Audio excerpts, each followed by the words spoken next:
Hello, everyone. This is Al-Fadi, and thank you again for joining us in this series on refuting the scientific miracles of the Quran. We've really been having a lot of fun going through these claims. Obviously, there is a lot of them out there. We're doing our best to cover at least some of the, maybe powerful ones so far that deserve to be addressed. And we will continue, Lord willing, myself and Dr. J. Smith, to add to this particular series. But also, periodically, you're going to hear me or Dr. Smith talking about number 2, number 3, number 4. These are our own numbers. So I don't want you to think like a Muslim, have them in that order. This is just to make it easy for you to try to find what we're talking about. But every one of these episodes deals with one claim, so you'll have a title for that claim, and hopefully you can share it with others, and hopefully others, when they Google and search for these topics and how they were refuted, they will come across this series. And with that said, we welcome, of course, your interactions with us, comments, and share with us if you're a Muslim, whether you agree or disagree as well. And if you disagree, why do you disagree? I mean, give us substance to look into and be able to interact with you. Today, we're going to talk about yet another one of those claims found in the Quran, the claim that Solomon was, of course, a wise man, according to the Bible. And the Quran says that he was so wise that he's given even special abilities to communicate with animals, with birds, and even with ants. And with that says, I'm going to ask Dr. J. Smith to address this. Yeah, this is a fascinating one. Before we say anything, no one's suggesting that God cannot give the ability of Solomon to be able to understand ants or birds. It could. I mean, God has the power to do anything. Absolutely. That's certainly within His power. That's not what we're questioning here. Okay, so when Muslims are hearing us, please, that's not what we're reading. Let's go and read the text, and let's pick out a few things that I have difficulty with. It's in chapter 27 of the Quran, and we're reading verse 18 and 19. Verse 18, till when they came to the valley of the ants. So we're dealing with ants here. One of the ants said, "O ants, enter your dwellings, lest Sulaiman," which is Solomon, "and his hosts should crush you while they perceive not." So here you have ants talking to each other. Be careful, ants. Let's get inside. Otherwise, we might be crushed by Solomon and his army as they walk across. So he, this is verse 19, Sulaiman, smiled, amused at her speech, and said, "My Lord, grant me the power and ability that I may be granted your favor." So here he is. He's listening to the ants. He can hear the ants speak. Now, can Solomon hear ants speak? Is that possible to do so? God in his power can do anything. The difficulty I'm having here is, what and how do ants speak? Have you ever heard an ant speak? I mean, if we're talking whales, we know whales make noises. Okay. But ants, I don't know. Do ants speak? Have you ever put your ear to the ground? Never heard anything. Has there ever been any recording of ants speaking? The answer is no. They signal to each other in some way. Well, actually, they don't signal. There is a way that ants do communicate. And if you look at any program on ants, go on BBC. In fact, there's some great programs about the ants, enormous amount of programs, because they're such industrious little creatures.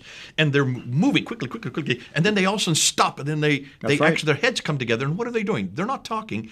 Notice what they're doing. They're antennas. And the antennas touching each other. And what are they doing? They're exchanging pheromones, chemical. There's no noise whatsoever. The only noise you're hearing is their feet hitting the ground. That can be picked up, but that's not communication. The communication is the antenna exchanging chemical pheromones. If that were the case, was Solomon given these antennae? Yeah, I mean, here's something I'd like to ask Muslims. How would you explain? How did he hear the ants speaking? How was he able to understand what they were saying and be able to smile unless he had either had pheromones? I'm not saying it's impossible. I just like to know how this was done. And I think what was happening here is if my sons love to watch cartoons, and there's a beautiful cartoon about ants. And you can see the ants on the ground, and they're yelling out loud. And you can imagine even when you look and observe an ant, you could assume that they're talking to each other, because though they're so small, I can imagine a man would think that ants spoke. In 7th century, this would be quite normal.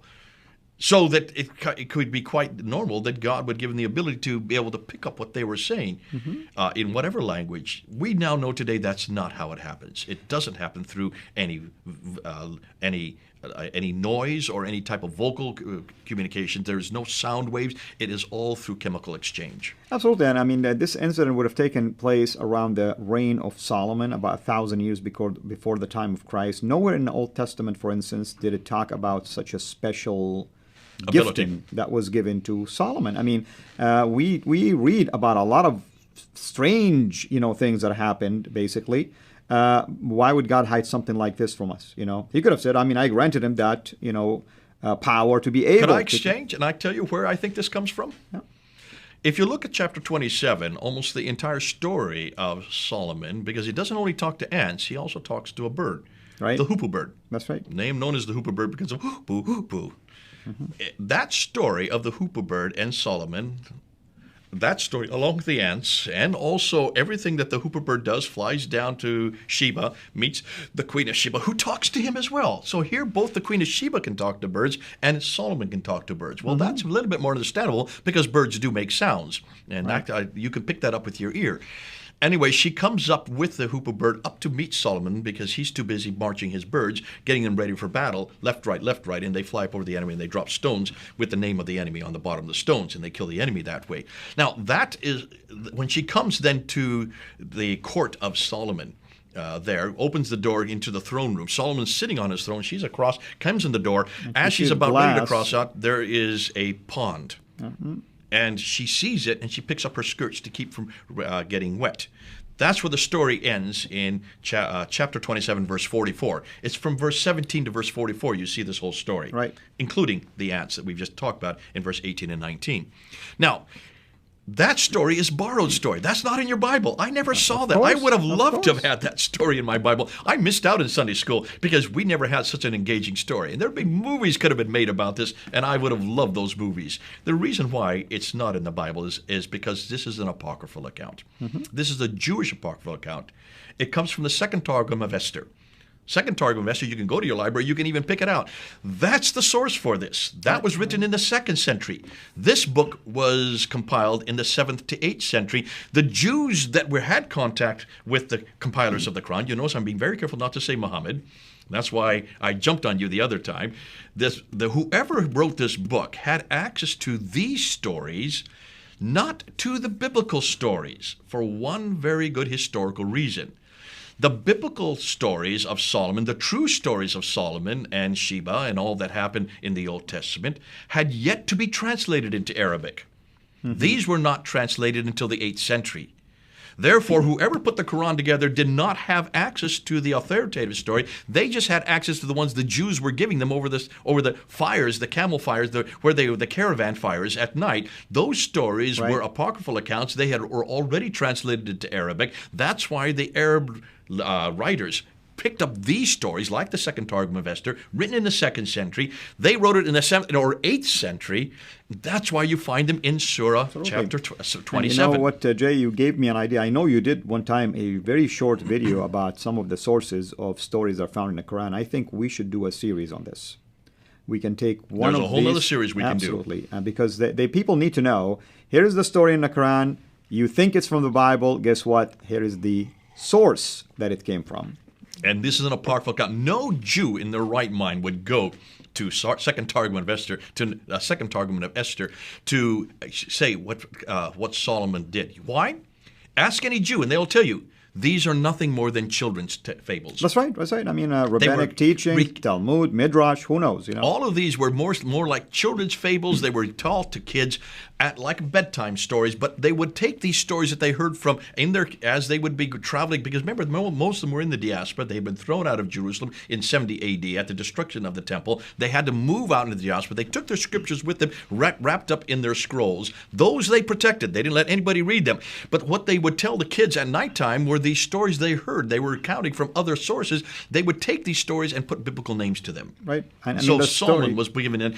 But no Jew would ever tell their kids, this is what happened to Solomon. If you want to know what happened to Solomon, come back to the scrolls. Absolutely. Come back to this book. And I know we're not talking about the fall, but even the story of the fall and the idea that Satan basically, the one that refused to bow down and worship Adam when he was created and caused them to stumble, and then God forgave him after the fall. I mean, there is another source for that as well. Listen, we can go to chapter 5, the story of Cain and Abel. We know the source for that. We can go to chapter 21, verse 51 to 71, the story of Abraham in the Kaaba, destroying the idols and then being thrown into the fire pit. We know the source for that. In every one of these, you can almost see, we can pretty much look at good 70% of the biblical material in the Quran and source it back to apocryphal writings. Yep. Some of it is from the Old Testament itself. No doubt. There is a mixture. There is some truth, but then there is other. But these fantastic things like ants.